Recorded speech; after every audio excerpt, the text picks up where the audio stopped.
नमस्कार शेतकरी बंधूंनो, मी डॉक्टर सुहास लांडे, कडधान्य पैदासकार, कडधान्य संशोधन विभाग, डॉक्टर पंजाबराव देशमुख कृषी विद्यापीठ अकोला। उडीद हे महाराष्ट्रातील महत्त्वपूर्ण कडधान्य पीक आहे। साधारणतः खरीप हंगामामध्ये या पिकाची लागवड केली जाते। उडीद या पिकाबद्दलचे महत्त्वपूर्ण विद्यापीठाने विकसित केलेले वाण याबद्दल आपण माहिती जाणून घेऊया। उडीद पिकामध्ये सर्वात महत्त्वाचा वाण म्हणजे TAU1 ट्रॉम्बे अकोला उडीद त्याला म्हटलं जातं। हा वाण शेतकरी बंधूंमध्ये खूप लोकप्रिय आहे। सर्वात जुना वाण असून या वाणाची उत्पादन क्षमता सर्वात जास्त आहे। या वाणाला भुरी रोगाचा प्रादुर्भाव कमी होतो। सर्वात महत्त्वाचं म्हणजे हा वाण 1985 मध्ये प्रसारित करण्यात आला। आज 2024 आहे, तरी देखील हा वाण शेतकरी बंधूंमध्ये लोकप्रिय आहे। TAU1 या वाणाचं सर्वात महत्त्वाचं वैशिष्ट्य याची उत्पादन क्षमता 12 ते 14 क्विंटल प्रति हेक्टरी असून जाड दाण्याचा हा वाण असून भुरी आणि पिवळा विषाणूजन्य रोगाचा हा वाण कमी बळी पडतो आणि त्यामुळे या वाणाची शेतकरी बंधूंमध्ये लोकप्रियता कायम आहे। त्यानंतर दुसरा महत्त्वाचा वाण म्हणजे आपला PKV उडीद 15 हा वाण देखील त्याच तोडीचा वाण असून हा वाण साधारणतः 72 ते 75 दिवसात परिपक्व होत असून याची उत्पादन क्षमता 10 ते 12 क्विंटल प्रति हेक्टर आहे। हा देखील वाण भुरी रोगास कमी बळी पडतो। त्यानंतरचा पुढचा महत्त्वपूर्ण वाण म्हणजे PDKV ब्लॅक गोल्ड हा महत्त्वपूर्ण वाण आहे। PDKV ब्लॅक गोल्ड हा वाण 2016 मध्ये प्रसारित करण्यात आला। या वाणाचं वैशिष्ट्य म्हणजे हा जाड दाण्याचा वाण असून याच्यावर ते चकाकी आहे, त्यामुळे त्याला ब्लॅक गोल्ड या नावाने आपण विकसित केलेला आहे। हा वाण देखील साधारणतः 72 ते 74 दिवसात परिपक्व होत असून याची उत्पादन क्षमता ही प्रचलित वाणापेक्षा 14 ते 16 क्विंटल प्रति हेक्टर उत्पन्न मिळवून देतो। त्याचप्रमाणे हा वाण देखील किडी आणि रोगास सहनशील असून किडी आणि रोगाचा कमी प्रमाणात बळी पडतो। त्यानंतर आपण लागवड तंत्रज्ञानामधील महत्त्वपूर्ण बाबी, तर यामध्ये सर्वात महत्त्वाचं म्हणजे उडीद या पिकाला साधारणतः मध्यम प्रतीची जमीन आपल्याला लागते। यामध्ये आपल्याला जमिनीची खूप पाणी साठवून ठेवणारी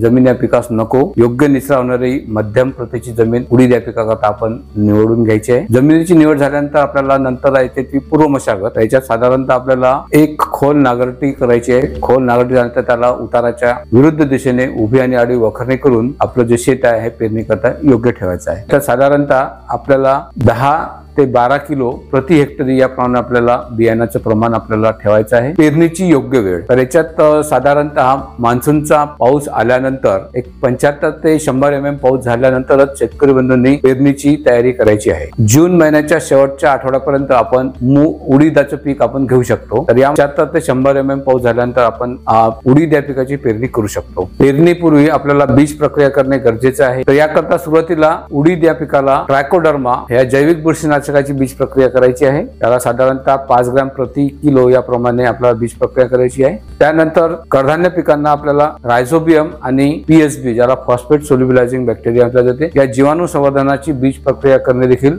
तेवढेच गरजेचं आहे। तर याला रायझोबियम 25 ग्रॅम प्रति किलो प्लस PSB म्हणजे स्फुरद विरघळवणारे जीवाणू 25 ग्रॅम प्रति किलो याप्रमाणे आपल्याला याची बीज प्रक्रिया करायची आहे। त्याला आपल्याला सुरुवातीला गुळाचं चिकट द्रावण तयार करायचं आहे। गुळाचं द्रावण थंड झाल्यानंतर त्याला पोतडीवर ते पसरून आपल्याला उडदाच्या बियाण्याला ते शिंपडायचं आहे आणि हाताने चोळून आपलं जे बियाणं आहे ते पेरणीसाठी तयार करायचं आहे। तर जीवाणू संवर्धनाची बीज प्रक्रिया झाल्यानंतर त्या बियाण्याची ताबडतोब आपल्याला पेरणी करायची आहे। बीज प्रक्रिया केल्यामुळे पिकांची वाढ जोमदार होते, पीक हे निरोगी राहते। पेरणीपूर्वी बीज प्रक्रिया करणे खूप महत्त्वाचे आहे। पेरणी आपण जूनच्या शेवटच्या आठवड्यामध्ये आपल्याला करायची। खत मात्रा द्यायची आहे, त्याला साधारणतः 20 किलो नत्र, 40 किलो स्फुरद आणि 20 किलो पोटॅश प्रति हेक्टरी आपल्याला द्यायचं आहे। पेरणीपूर्वी शेणखत उपलब्ध असेल तर त्यांनी साधारणतः 1.5 ते 2 टन चांगले कुजलेले शेणखत हे आपल्याला जमिनीमध्ये शेवटच्या वखरणीपूर्वी मिसळून द्यायचं आहे आणि त्यानंतर मग आपल्याला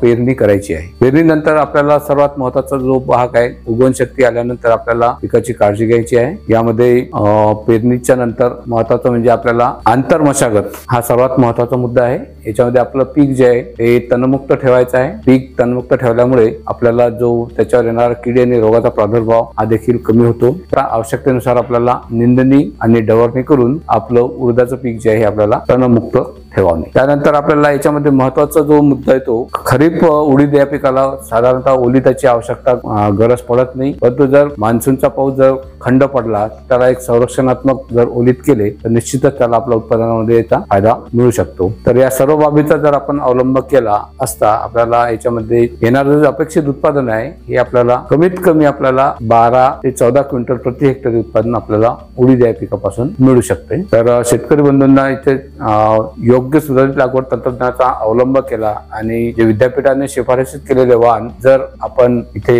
पेरणी केली गेली तर निश्चितच आपल्याला जे येणारं उत्पन्न आहे या उत्पन्नामध्ये तुम्हाला जास्तीत जास्त फायदा हा होऊ शकतो. धन्यवाद.